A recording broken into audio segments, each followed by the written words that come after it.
తెలంగాణలో రాక్షస పాలన నడుస్తుందని, రేవంత్ రెడ్డి కాంగ్రెస్ గూండాలను ఉసగొల్పి దాడులు చేపిస్తుండో అని, కౌశిక్ రెడ్డిని గృహ నిర్బంధం చేసి ప్రభుత్వం పక్షపాత ధోరణి చేస్తుందని దాడిని ఖండిస్తున్నామని తెలిపారు.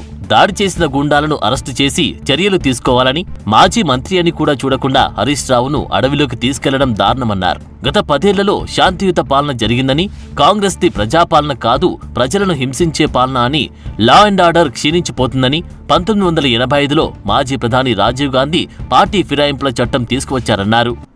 గాంధీకి మాత్రము స్వేచ్ఛగా 9 కిలోమీటర్లు ఎస్కాట్ పెట్టి తీసుకొచ్చి రేవంత్ రెడ్డి గైడ్ లైన్స్ ప్రకారము దాడి చేయించే ప్రయత్నం చేయడం జరిగింది. కౌశిక్ రెడ్డి గారి ఇంటి మీదకి వచ్చి ఇంటి అద్దాలు పగలగొట్టి కోడిగుడ్లతోటి, రాళ్లతోటి, టమాటాలతోటి దాడి చేయడం ఏమైన చర్య. దీన్ని తీవ్రంగా స్టేషన్ గన్పూర్ నియోజకవర్గ పక్షాన తీవ్రంగా దీన్ని ఖండిస్తూ ఉన్నాం. మరి మాజీ మంత్రులను చూడకుండా, ప్రస్తుత ఎమ్మెల్యేలను చూడకుండా అందరినీ దౌర్జన్యంగా అరెస్ట్ చేసి ఎక్కడో అడవి ప్రాంతానికి తీసుకొని పోయి మధ్యరాత్రి వరకు కూడా నీళ్లు కూడా ఇవ్వకుండా, కనీసం తాగడానికి నీళ్లు ఇవ్వకుండా, అదేవిధంగా ఇష్టం వచ్చినట్టు ఎత్తుకపోయి పోలీస్ వ్యాన్లు వేయడం వల్ల హరీష్ రావు గారికి లెఫ్ట్ భుజానికి ఇంజరీ కూడా అయింది. గత 10 సంవత్సరాలు ప్రజాస్వామ్య విలువలకు కట్టుబడి ఉండి ఒక శాంతియుత పోరాటము, శాంతియుత పాలన చేయడం జరిగింది. కానీ 9 నెలలు కాంగ్రెస్ పాలన ఒక రాక్షస పాలన లెక్క కాంగ్రెస్ వచ్చింది. ఈరోజు అప్రజాస్వామిక కార్యక్రమాలు జరుగుతూ ఉన్నాయి. ప్రజాపాలన అని చెప్పేసి ప్రజలను హింసించే పాలన జరుగుతూ ఉంది. పూర్తిగా తెలంగాణలో లా అండ్ ఆర్డర్ పూర్తిగా క్షీణించిపోయింది.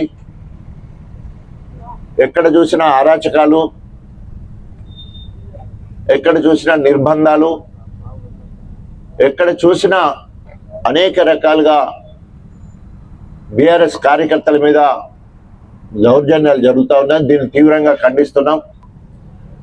పార్టీ ఫిరాయింపు చట్టం అమలు పరచాలనే కార్యక్రమంలో మాట్లాడిన దాన్ని బట్టి ఇవన్నీ కూడా జరుగుతున్నాయి. 1985లో కాంగ్రెస్ పార్టీకి సంబంధించిన అధినేత రాజీవ్ గాంధీ గారు ఫిరాయింపుల చట్టాన్ని తీసుకురావడం జరిగింది. దానిలో ఉన్న కొన్ని లోగుస్ల వల్ల ఇప్పటివరకు కొన్ని నిర్ణయాలు జరిగినాయి.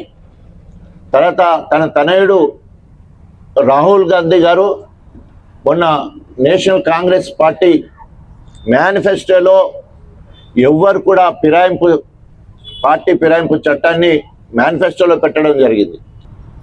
పార్టీ ఫిరాయిస్తే, ఒక పార్టీ నుండి గెలిచి ఇంకో పార్టీలోకి పోతే వారిని బహిష్కరించాలని ఆ ఎన్నిక చెల్లనేరదని పెట్టేసి దానికి ఒక అడుగు ముందుకేసి రేవంత్ రెడ్డి గారు ఎవరైనా ఒక పార్టీలో గెలిచి ఇంకో పార్టీలో పోతే రాళ్లతో కొట్టండి అని చెప్పేసి ఆయన కూడా పిలుపునివ్వడం జరిగింది.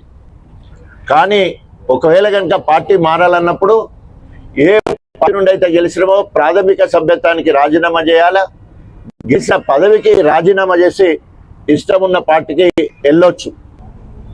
కానీ ప్రాథమిక సభ్యత్వానికి రాజీనామా చేయకుండా, ఎమ్మెల్యే పదవికి రాజీనామా చేయకుండా, మరి నైతిక విలువల గురించి మాట్లాడే కడియం శ్రేయర్ గారు మేము డివిజన్ కోర్టుకు వెళ్తాం లేదా సుప్రీం కోర్టుకు వెళ్తామని చెప్పి మాట్లాడడం నిజంగా మరి బాధాకరం.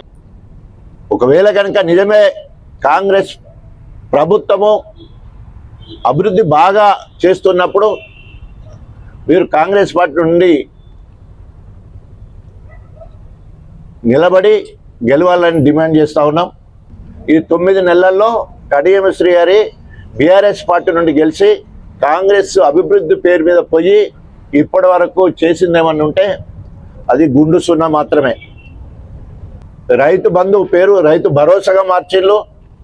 రైతుకు ఏ భరోసా లేదు. రైతులందరూ కూడా ఆత్మహత్యలు చేసుకుంటా ఉన్నారు. అందరితో చర్చ జరిపి రైతు భరోసా నిర్ణయిస్తామన్నారు. ఎక్కడ ఎవరితో చర్చలు జరిపిన దాఖలాలు ఎక్కడ కూడా కనిపించడం లేదు. ఈ జిల్లా ఇన్ఛార్జి మంత్రి పొంగులేటి ద్వారా ఇనాగ్రేషన్స్ జరుగుతూ ఉన్నాయి.